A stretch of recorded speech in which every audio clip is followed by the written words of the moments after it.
the genesis of the play is really about an afternoon I spent with one of the boys. His name was Kodjo Yenga, and a year later he died. And the week that he died, I also had another relative coming in to visit my sister's friend, who also lost one of the boys who was stabbed. So it was a bit of a surreal week when I had relatives coming in to visit their friends and their boys have been stabbed. And I live in London, and people from Belgium were calling me and asking me, what's happening over there in London, in that country? They're killing the boys, So it shocked me, obviously, to learn about the death of Kodjo. And as I got involved with the Rural Court and Heard Voices program, and it's something I left outside, kind of trying not to be affected by it. And then when I wanted to write something about it, and I decided I was going to use the inspiration of that young man who really was, he to me felt like a really brilliant guy with a bright future. And it's kind of being inspired by that afternoon I spent with him. I didn't know anything about him until this day. I don't know anything much about him or his family or anything. So I just used kind of artistic freedom to kind of be inspired by him and hopefully take the topic a bit further as well, in terms of getting it to debate and to talk about it in a way that I think might be outside of the common knowledge, like boy being stabbed and the headlines about stabbed. The main reason why I accepted the role in this play was that it went beyond just dealing with gangs and crimes. It looked at the consequences of what happens when someone gets stabbed. Because what we get a lot of the times is the headline, boy 16 stabbed. That's it. Like, some of us who read it will read it, and some of us, I personally don't read those news stories, not because of anything. I find them a bit too, heartrending, and sometimes it's close to home. So I tend not to read those news stories. But what I liked about it is that it went beyond the shocking headline. It went beyond the sensationalism that happens with the newspapers. It tried to look at what happens afterwards, the effects on the family and friends and that sort of thing. And so that was a clinching factor for me. Well, for me personally, because I wasn't like Eric when I was 16. I was a bit more grounded, but I just loved it because it allowed me to, because I know people that are like Eric and they're 20 odd. So I just love that whole childlike element that he has.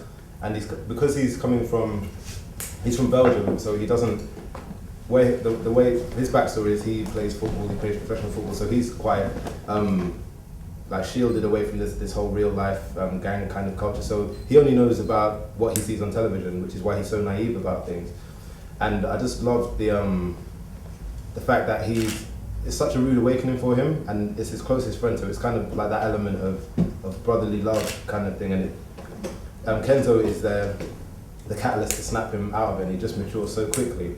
But I just love the whole playful element, because for me personally, I was a bit more of a bookworm when I was younger. So it was good to be quite out there and stuff. It was a lot of fun. Yeah, I'd say they were, in simple terms. Especially the stabbing scene. Obviously, I've never been there at a stabbing, but the crux of it all boils over to silly things like, you stepped on my trainers, or you disrespected me, or you didn't reply to text messages. That's what basically boils down to kids, only just respect. It's kind of a hard one, really, because when you're speaking to kids, they want respect from you automatically, straight off the cuff, but they won't give it to you. They demand it off you, but when you ask, where's my respect, they don't want to give it back to you. And if you ask them what respect is, half the time they don't know what it is, what it means. To some people, someone said last week, to some kids it means fear. That's all. I can beat you up, so therefore, okay, I must respect you. That's what it is to them. Adult and adult, Well, I arrested Femi.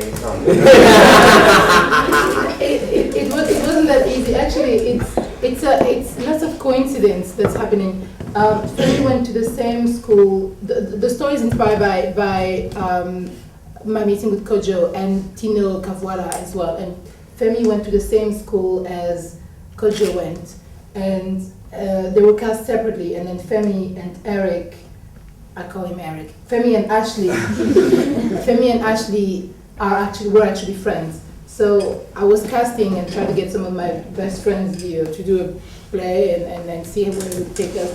And I met, I'm friend with Tina, Patrice over there. And then Victor got involved, and Victor got Femi and then everybody else. And so that's just kind of very organically, and just people willing to do a work on the play.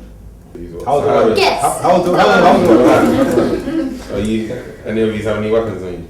Depends what you say. I've got a pen. She looks about 19. Me? No, you look about You're my 19. new best friend. I'm 26. 26. I'm just immature. That's all it is. Okay, he looks about 20. Me? Yeah, 20. I'm 22. 22? Yeah. Okay, 2 years old. Yes, yes, He yes. looks like 19, like Me? 19, 20. Yeah, I'm 23. You're getting it all wrong. This should should just be give up the now. joke. So did it feel Nah, to I'm you just that? scared. I'm scared. So did it feel to you that did it feel to you that they were 16? I'm asking Nah, questions. I thought they were older than 16, not much older. And it was They played like the young role really well, so I kind of like was convinced they were younger for a second, like while they were acting. But then now, how they're just sitting down, like they're wow, they're almost. As soon as when she came in with that outfit and she was talking a lot, she was like, I thought she was definitely younger. But then when she put on that smart suit, and when you put on that smart suit, I was like such a change, like wow.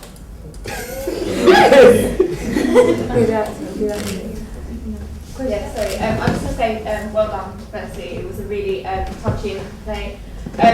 Am I right? You said that this was like a tester sort of thing to see how things work. So what is your impact? What's your next step? It's basically a project that I'm producing through my company, and we're having theaters coming in. We had an overwhelming response, and we had to have a performance yesterday. So there is a need to talk about the play. People might not agree with everything that's written in the play, but as long as we have this debate is more important to me than the play in a way, because we can talk about things and kind of hopefully we can have a panel with other people and kind of really ask questions. What are we actually doing for the kids, and hopefully we'll take it to other theaters as well, and just carry on with the runs and having a debate after the play. So we're in talk with theaters. A few people came in to see, and we'll see. Yeah, what are you doing to reach out to communities in terms of them seeing it? I think if teenagers see this, I think it's fantastic eye-opener for them. How are you sort of reaching out to people to try and get them to see it? It's very early stages.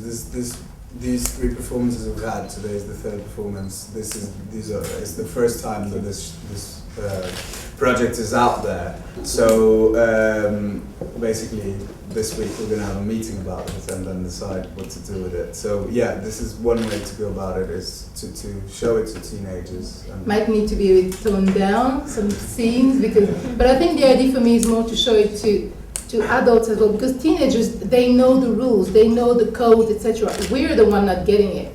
And what I was casting some of the actors, they were suitable for the part and the age range as well. And some just said, I can't get involved with that because it's too close to whatever things.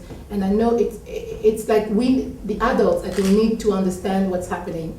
So it's for me, it's pretty much for anyone who's in a position of power to do something, to understand and to do something about it. And the teenagers, that's what they've been through, and some of the people I've experienced. Yeah, I think what you find with these projects, as much as it's informative for you and it's informative for adults, the kids know what's going on in the streets. You don't need to tell them. They know what happens. And so what we need to do is try to remedy that by thinking of solutions of, reaching out to the young people out there, because like you can show them kidulthood, adulthood, you can show them this play 1,000,000 times, but they'll be like, yeah, that's my brethren still.